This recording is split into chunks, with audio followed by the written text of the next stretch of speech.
Herkese merhaba arkadaşlar, kanalımıza hoş geldiniz. Afra Saraçoğlu uçakta paylaşım.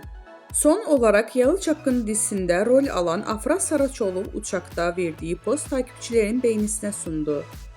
Yalı Çapkını dizisinde 3 sezon boyunca Seyran karakterine hayat veren Afra Saraçoğlu, oyunculuk performansıyla yanı sıra kariyeriyle sık sık medyanın gündeminde oluyor.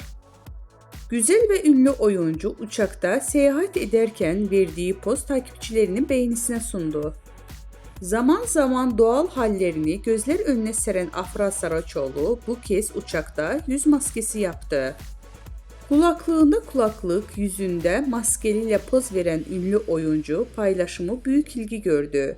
Öte yandan Afra Saraçoğlu yeni sezonda Aile Bir İmtihandır Abim dizisiyle ekranlara dönecek.